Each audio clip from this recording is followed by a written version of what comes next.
Menyikapi surat edaran BPOM terkait obat sirup yang dilarang beredar, apoteker dari Ikatan Apoteker Indonesia Kota Makassar, Hendra Herman mengatakan dampaknya bagi industri farmasi tentu merugikan.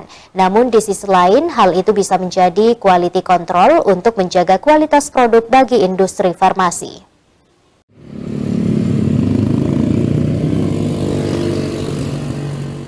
Kementerian Kesehatan Republik Indonesia secara resmi melarang penjualan obat cair atau sirup di seluruh apotik di Indonesia, dan BPOM sebelumnya telah mengeluarkan surat edaran sejumlah obat sirup.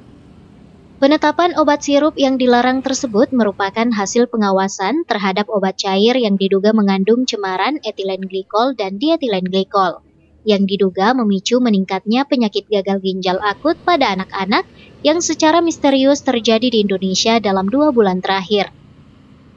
Menyikapi hal tersebut, apoteker dari Ikatan Apoteker Indonesia Kota Makassar, Hendra Herman mengatakan, jika pihaknya masih menunggu hasil edaran dari pemerintah terkait kesimpulan pasti penyebab tunggal gagal ginjal akut pada anak-anak, apakah memang mengandung cemaran etilen glikol atau EG dan dietilen glikol atau DEG. Pasalnya, sampai saat ini belum ada kesimpulan pasti penyebab tunggal gagal ginjal akut pada anak. Selain itu, dampaknya bagi industri farmasi tentu merugikan lantaran obat sirup dilarang beredar. Namun di sisi lain, hal itu bisa menjadi quality control untuk menjaga kualitas produk bagi industri farmasi.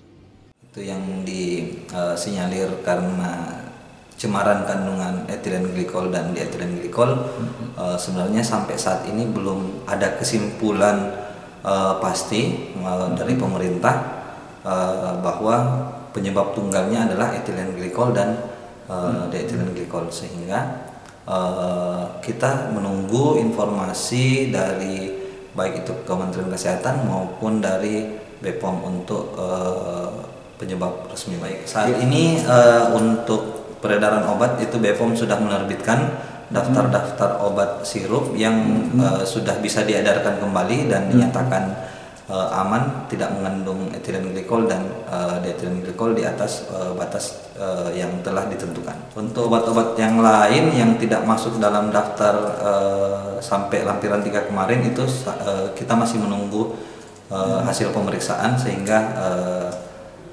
tinggal menunggu edaran dari BPOM. Koordinator Praktek Profesional Ikatan Apoteker Indonesia Kota Makassar ini meminta masyarakat jangan panik lantaran penyebab pasti gangguan ginjal akut pada anak belum ada keterangan pasti dari pemerintah. Namun masyarakat tetap waspada mencari informasi penggunaan obat pada anak-anak. Azizi, Celebes TV.